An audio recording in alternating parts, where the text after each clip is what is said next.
Bonjour mon père. Bonjour. Voilà. Aujourd'hui, nous sommes venus ici chez vous pour vous demander quelques questions. Oui. Qu'est-ce que vous pensez de la décision du CEDEAO face à la situation du Mali et de la Guinée-Conakry? Je vous remercie. C'est une situation difficile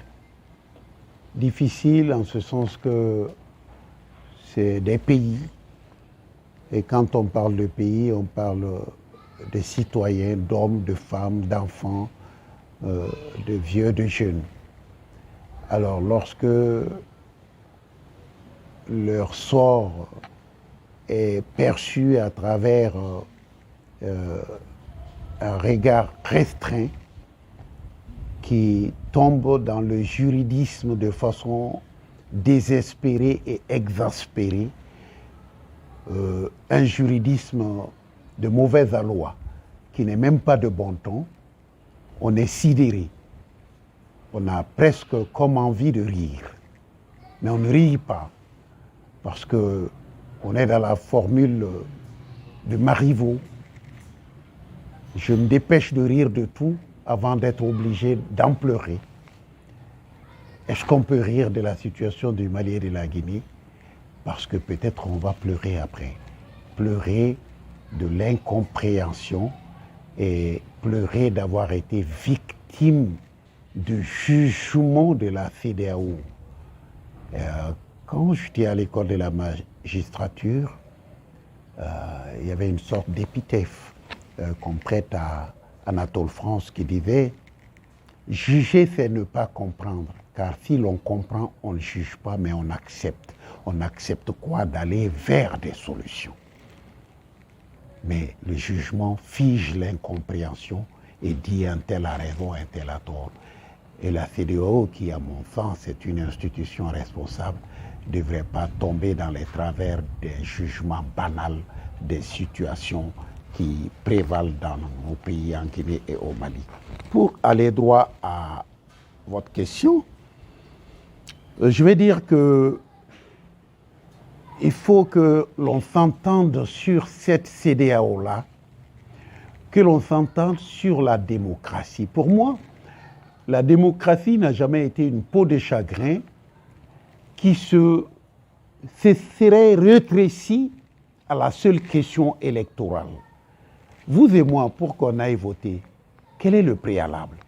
Il faut qu'on soit sur une liste électorale et c'est cette liste électorale qui est la base, qui va entrer dans le fichier électoral et c'est l'élaboration du fichier électoral qui est le premier pas vers la création des listes électorales.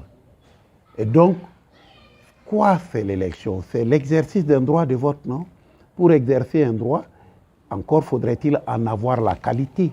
Il faudrait disposer de la qualité pour être titulaire de ce droit. Qui est titulaire du droit de vote? C'est le citoyen. Et comment on le sait? C'est lorsque le citoyen est inscrit dans le fichier électoral. Et les critères de l'inscription sont connus. En tout cas au Mali, le dernier fichier électoral en place date de 2009. Donc de 2009 à 2021, il y a 12 ans. Ça veut dire que ceux qui avaient 6 ans, de 6 ans à 17 ans, en 2009, tous ceux qui avaient 6 ans, de 6 ans à 17 ans en 2009, et qui ne pouvaient pas voter parce qu'ils n'avaient pas 18 ans, tous ceux-ci doivent entrer dans le fichier électoral. Lorsqu'on regarde, c'est cette population jeune, ces citoyens, ces jeunes citoyens, qui se sont battus contre les dictatures dans nos pays. C'est eux que les partis politiques ont mobilisés pour les mettre dans la rue. C'est eux qui ont essuyé les tirs des forces de l'ordre. C'est eux qui ont laissé la vie, qui ont été blessés, avant même qu'ils n'aient le droit de vote. Résultat, s'il y a des changements, on voudrait rapidement qu'on aille aux élections sans avoir procédé au recensement de ces jeunes majeurs, on les met sur la touche au moment des élections. Est-ce que faire des élections dans ces conditions, ce n'est pas aller au-devant des problèmes? Puisque ceux qui se sont battus pour le changement vont être laissés pour compte au moment des élections pendant les transitions. Dans le cas du Mali, il y a une chose qui devient ridicule pour la CEDEAO. Parce qu'après la crise post-électorale de 2018, la CEDEAO est venue dire à nous tous, j'étais candidat, acceptez ces résultats-là, on sait que le fichier n'est pas propre, on sait qu'il y a des morts là-dedans, on sait qu'il y a des vivants qui n'ont pas été recrutés. Acceptez tout ça pour éviter d'eux. Mais on vous promet et on va demander au régime d'Ibeka de s'engager et la CEDEAO garantit que cela va s'appliquer. Dès que Ibeka va passer, on va procéder à la mise à jour du fichier électoral du Mali. La CEDEAO a signé le document qui a été établi avec Ibeka à ce niveau. Moi, je crois que si la CEDEAO a bonne mémoire, si Ibeka tombe, elle devrait, avant de donner quelques délais, dire qu'il y avait un engagement à reprendre le fichier électoral. Est-ce que ce fichier a été repris? S'il n'est pas repris, nous, CEDEAO, on voudrait que la transition commence par là. Puisque nous avons signé ce document avec les partis politiques au Mali, à savoir que les prochaines élections ne peuvent avoir lieu qu'à la condition qu'on mette à jour le fichier électoral. Mais la CEDEAO a oublié que sa signature est là sur ces documents. Elle viole sa propre signature pour nous imposer des sanctions. C'est quel genre d'institution ça? Serait-elle la photocopie non certifiable conforme d'une institution juridique? Ou ce serait vraiment une vraie institution juridique qui se souvient de ses propres engagements avant d'aller demander aux autres d'exécuter leur engagement? La CEDEAO demande à notre transition d'exécuter son engagement.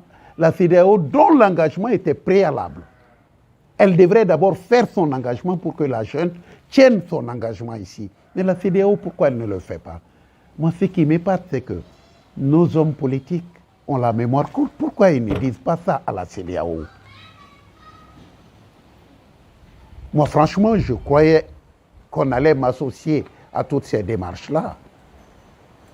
Parce que je suis un juriste, je connais les gars de la CEDEAO, j'ai travaillé dans la communauté internationale pendant 10 ans et je sais l'importance de ces questions en matière d'élection. Dans quelle démocratie va-t-on nous faire croire qu'on va voter sans que le fichier soit à jour? Allez-y le dire en France aux citoyens français. Aucun dirigeant français n'oserait le faire. Aucun dirigeant allemand n'oserait le faire. Aucun dirigeant américain n'oserait le faire. Et pourquoi l'imposerait-on au Mali et aux Guinéens? Pourquoi on va nous imposer des conditions infra-électorales qui ne sont même pas dans le minima des conditions d'élection? Pas de fichier, le fichier n'est pas à jour. Au Mali, 80% du territoire est occupé. Là où les gens peuvent voter, il y a plus de 50% des gens qui ne sont pas recensés. Ça, c'est quelle mascarade d'élection. Et la CEDEAO voudrait se contenter de cela parce qu'elle voit à minima nos pays. Pour elle, ce qui compte, c'est le label démocratique, même quand derrière, il n'y a pas de démocratie, mais il n'y a qu'une façade peinte par la démocratie. Ils veulent nous donner sur une maison fissurée, une belle peinture de démocratie, alors que derrière, tout est foutu. Le bois est pourri, les briques sont fendues. Et ils veulent juste pour eux, l'élection, c'est comme un pot de peinture qu'on met sur un bâtiment en train de s'écrouler. Mais non, moi je croyais que la CEDEAO était une institution plus sérieuse. Et je me disais que nos chefs d'État, ils connaissent aussi la réalité de nos pays pour ne pas tomber dans de tels pièges. Mais à supposer qu'ils veulent nous imposer des conditions, alors nous aussi on leur impose les conditions. Ils ont une signature sur un document fait au nom de la CEDEAO à Bamako pour aider à mettre à jour le fichier électoral après 2018.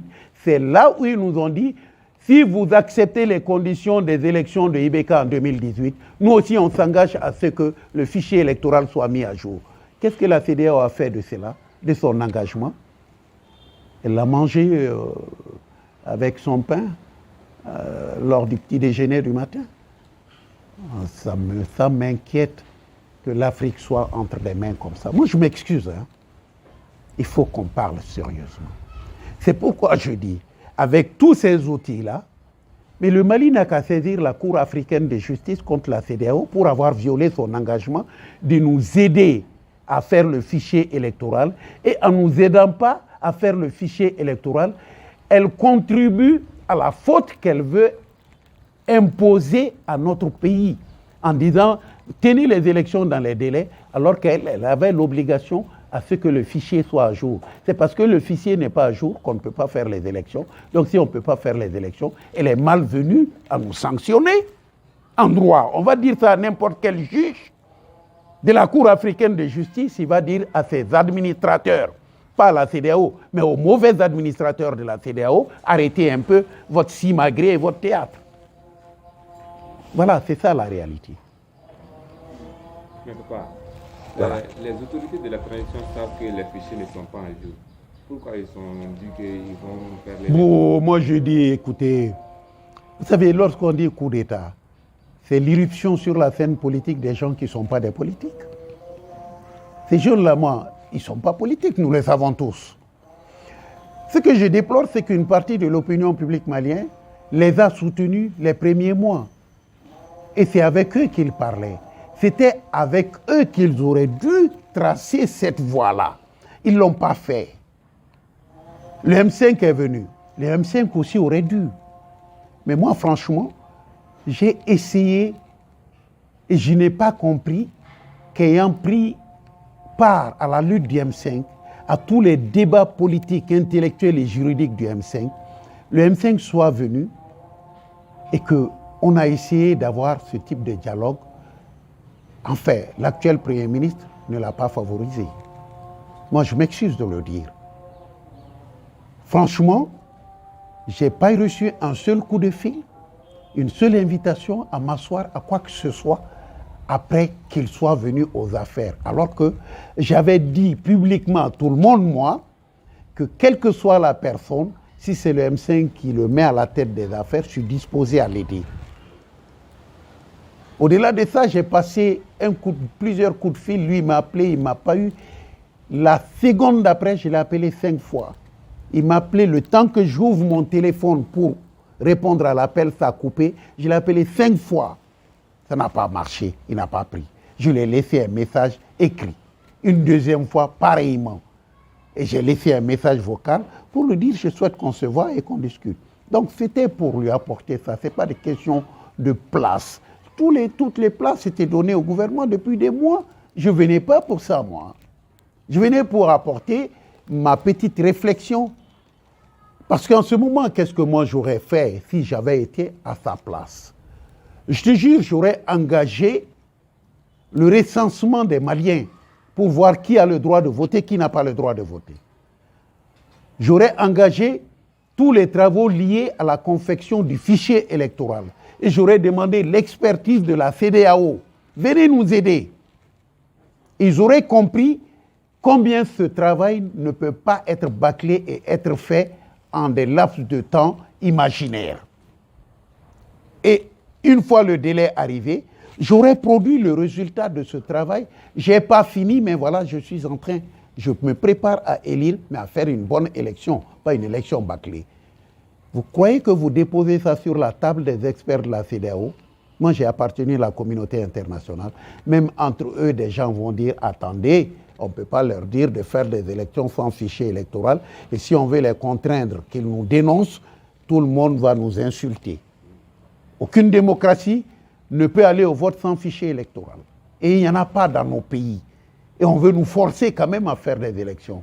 C'est comme une peinture qui ravale un mur fendu, un mur dégradé. On dit mettez la peinture parce que tel chef d'État vient. On sait que c'est mauvais, mais au moins le jour de son passage, ce serait propre. Ils veulent nous dire, faites les élections, même si vous n'avez pas de démocratie chez vous, on s'en fout. Mais une fois que les élections sont faites, nous, on considère que c'est la démocratie. Non, les élections sont à la fin du processus démocratique électoral qui commence par l'élaboration d'un fichier électoral fiable, certain, qui reconnaît les droits des citoyens et leur donne en ce moment le pouvoir d'exercer le droit de vote le jour des élections. Le jour des élections, c'est l'exercice du droit de vote. Là, lorsqu'on veut faire le fichier électoral, on commence à donner aux gens ce droit de vote. Et c'est ce droit de vote, l'exercice de ce droit, qui est le fondamental, basique de la démocratie. Ce n'est pas vraiment le mirage de la démocratie. Que la CEDEAO cesse vraiment de donner dans le mirage de la démocratie et qu'elle aille à l'essence pour coïncider avec la réalité de la démocratie. Voilà, c'est que moi je pense. Donc en Guinée, est-ce que les Guinéens, ils ont un fichier? Est-ce qu'ils ont demandé aux Guinéens s'ils ont un fichier? Comment peut-on aller dans une démocratie, dire aux gens de faire des élections, alors qu'ils ont dénoncé des dictatures, des conditions de mascarade des régimes qui sont tombés? Pourquoi la CEDEAO ne prend pas son courage à deux mains pour dire, lorsqu'ils viennent avant de donner les délais, le préalable des délais, c'est de savoir si les conditions d'exécution des délais sont réalisées. Donc ces conditions-là, l'une de ces conditions, c'est l'existence d'un fichier fiable. Pourquoi la CEDEAO n'a pas fait ça? C'est dans son rôle de le faire. Pour les critères de la bonne gouvernance, le protocole sur la bonne gouvernance, la démocratie et la paix, tel qu'il a été le protocole additionnel en 2001 à Dakar, parle de ça. Pourquoi la CEDEAO ne l'applique pas? Pourquoi? Pourquoi c'est des chefs d'État qui se baladent, j'allais dire, avec des responsables qu'ils ont nommés et qui ont peur de perdre leur place et qui ont peur de leur rappeler les textes? L'administrateur de la CEDEAO, cet Ivoirien-là, moi je le plains, parce que l'histoire doit le condamner, ce monsieur-là. Il ne peut pas dire au chef d'État, voilà, les textes que vous avez signés, c'est une honte, c'est tout. Moi, je suis partisan de ceux qu'on porte plainte contre l'administration de la CEDEAO. C'est notre bien commun en nous, les peuples. Parce qu'il faut une mauvaise application de nos textes et que la Cour africaine de justice dise la mauvaise application des textes de la CEDEAO ne peut être servir de base à la sanction des États. C'est faux. On y va en référé. Moi, je suis sûr que si nous commençons ce combat, tous les avocats du Mali, de la Guinée, du Sénégal, de tous les pays de l'Ouest africain appartenant à la CEDEAO, pour défendre leur peuple, si on se réunit, on fait un document commun, je te jure, aucune cour de justice ne peut résister à ce raisonnement-là. Et ils vont tout de suite ravaler leur petit discours de syndicat de chefs d'État. Pourquoi la CEDEAO maintient en son sein des chefs d'État qui ont tripatoué les constitutions? C'est dans leur texte. On ne doit pas modifier les constitutions en année électorale. Pourquoi ils ont permis que ça se fasse en Côte d'Ivoire? Pourquoi ils ont permis que ça se fasse au Togo? Et ce sont ces gens qui ont bafoué les textes qui vont aller s'asseoir pour sanctionner les peuples. On est dans quel système là? On est dans quel monde? Ces vérités-là doivent être dites pour le salut de l'Afrique, pour que l'Afrique s'en sorte sans complexe. On ne viole aucun texte, on n'est pas en marge de la loi. C'est la CEDEAO qui a toujours été en marge de la loi, y compris au Mali, parce que la CEDEAO a pris un engagement signé par son représentant au Mali en 2018, signé par l'émissaire qu'il a envoyé à Bamako. Je ne sais même plus c'était qui après les élections. Je ne sais pas si c'était Goodluck Jonathan ou quelqu'un d'autre. Ils sont venus, ils ont signé ce document ici. Nous nous engageons à ce qu'aucune élection n'ait lieu au Mali sans qu'on règle les questions du fichier électoral. C'est la CEDEAO qui l'a fait.